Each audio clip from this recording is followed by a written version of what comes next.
लखनऊ की फार्मासिस्ट भर्ती की सीटें बढ़ाने की मांग को लेकर अभ्यर्थियों ने बुधवार को सीएम ब्रजेश पाठक से मुलाकात की। अभ्यर्थियों ने भर्ती में खाली पदों की संख्या के आधार पर सीटें बढ़ाने की मांग रखी। अभ्यर्थियों ने कहा है कि विभाग में फार्मासिस्ट के कई पद रिक्त हैं, ऐसे में भर्ती की सीटें बढ़ाई जाए ताकि अधिक अभ्यर्थियों को नौकरी का अवसर मिल सके। डिप्टी सीएम ब्रजेश पाठक ने बताया है कि इस मामले में डीजी हेल्थ और प्रमुख सचिव स्वास्थ्य अमित मोहन से पहले ही बात हो चुकी है। उन्होंने अभ्यर्थियों को भरोसा दिलाया है कि उनकी मांग पर सरकार की ओर से हर संभव रास्ता तलाशा जाएगा। कानूनी तौर पर जो भी विकल्प संभव होगा, सरकार अभ्यर्थियों की मदद करेगी। डिप्टी सीएम ने आश्वासन दिया है कि मामले को गंभीरता से लिया जा रहा है और नियमानुसार आगे की कार्रवाई की जाएगी। इस वक्त अंतर्राष्ट्रीय राजनीति से जुड़ी एक ऐसी खबर चर्चा में है जिसने भारत समेत पूरे दक्षिण एशिया का ध्यान अपनी ओर खींच लिया है। सवाल उठ रहा है कि सऊदी अरब, पाकिस्तान और तुर्की के बीच हुए रक्षा समझौते के बाद क्या बांग्लादेश भी इस नए सुरक्षा नेटवर्क के करीब आ सकता है। मक्का में सऊदी अरब और पाकिस्तान के बीच हुए रक्षा समझौते के बाद तुर्की की भूमिका भी चर्चा में आई है। अब तुर्की के अखबार येनी सफक ने बांग्लादेश के संभावित रूप से इस सुरक्षा ढांचे के करीब आने को लेकर चर्चा की गई है। हालांकि यहाँ सबसे जरूरी बात यह है कि बांग्लादेश के इस समझौते में शामिल होने की कोई आधिकारिक घोषणा सामने नहीं आई है।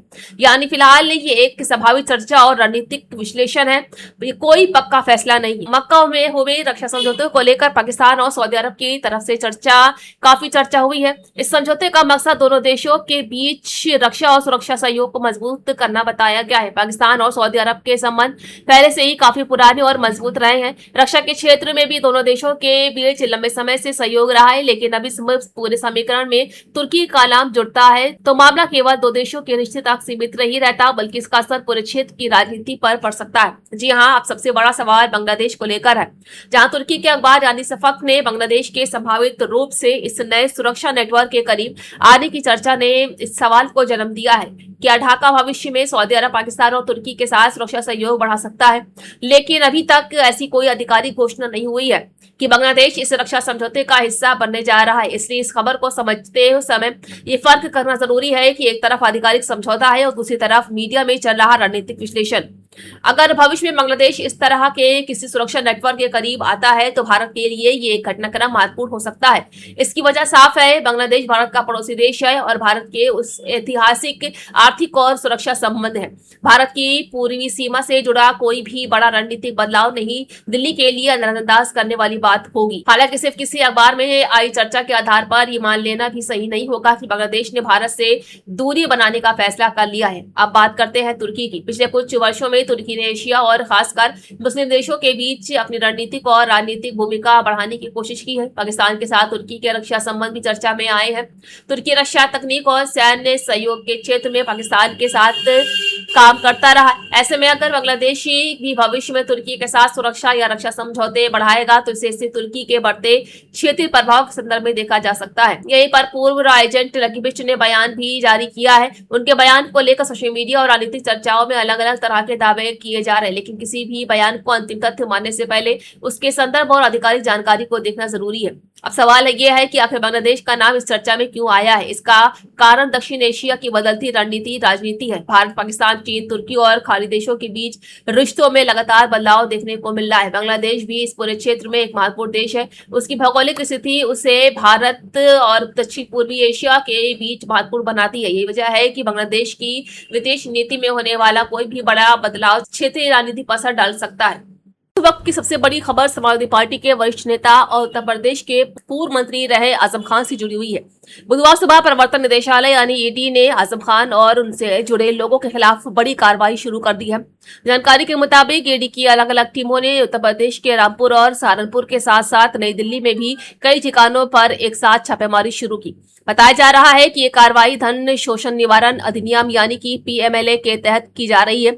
शुरुआती जानकारी के मुताबिक करीब 10 ठिकानों पर ईडी की टीमें पहुंची और जांच से जुड़े दस्तावेजों और अन्य रिकॉर्डों को खंगाला जा रहा है। आजम खान उत्तर प्रदेश की राजनीति से लंबे समय से एक बड़ा नाम रहे हैं। वो समाजवादी पार्टी के वरिष्ठ नेताओं में शामिल है और रामपुर की राजनीति में उनका खास प्रभाव रहा है।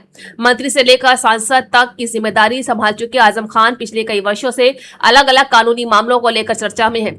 अब एक बार फिर से ईडी की कार्रवाई के बाद उनकी मुश्किलों को लेकर राजनीति और कानूनी दोनों स्तरों पर चर्चा तेज हो गई है। मिली जानकारी के मुताबिक बुधवार सुबह ईडी की टीम एक साथ अलग अलग स्थानों पर पहुंची। रामपुर में आजम खान से जुड़े परिसरों के अलावा सहारनपुर और दिल्ली में भी कई कार्रवाई की जानकारी सामने आई है। छापेमारी के दौरान जांच एजेंसियों की टीमों ने संबंधित परिसरों में मौजूद दस्तावेजों, वित्तीय रिकॉर्ड और दूसरे कागजात की जांच शुरू कर दी है। पीएमएलए के तहत होने वाली जांच में आमतौर पर एजेंसी ये पता लगाने की कोशिश करती हैं कि कहीं किसी अपराध से जुड़ी रकम को छिपाने, उसका इस्तेमाल करने या उसे अलग अलग माध्यमों से वैध दिखाने की कोशिश तो नहीं हुई है।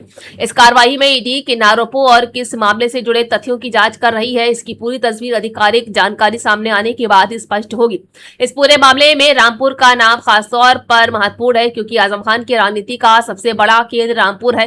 रामपुर में उनके परिवार और उनसे जुड़े संस्थानों को लेकर पहले भी कई तरह के विवाद सामने आते रहे हैं। यही वजह है कि ईडी की कार्रवाई भी खबर सामने आते ही स्थानीय राजनीतिक हलकों में हलचल बढ़ गई है। लोग ये जानना चाहते हैं कि आखिर जांच एजेंसी को किन वित्तीय लेन देन या दस्तावेजों को लेकर संदेह है। आपको बता दें कि आजम खान का राजनीतिक सफर काफी लंबा रहा है। वो समाजवादी पार्टी के प्रमुख नेताओं में रहे हैं और उत्तर प्रदेश की सरकार में कई महत्वपूर्ण विभागों की जिम्मेदारी भी संभाल चुके हैं। रामपुर से उनकी राजनीति की शुरुआत मजबूत जनाधार के साथ हुई है और लंबे समय तक वो इस क्षेत्र की राजनीति के केंद्र में रहे। लेकिन पिछले कुछ वर्षों में उनके खिलाफ कई मामले दर्ज हुए हैं और उन्हें कानूनी चुनौतियों का सामना करना पड़ा। ऐसे में ईडी की नई कार्रवाई उनके लिए एक और बड़ी कानूनी चुनौती के रूप में देखी जा रही। हालांकि इस कार्रवाई का अंतिम परिणाम जांच पूरी होने और संबंधित कानूनी प्रक्रिया के बाद सामने आएगा।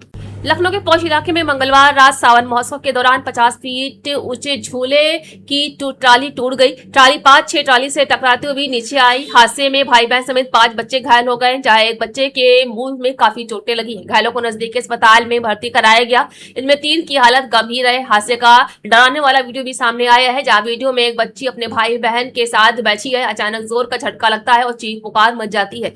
वही बच्ची चिल्लाती है, झूलरों को चोट लग गई है, खून बह रहा है। आसपास की ट्राली में बैठे लोग चिल्लाते हैं।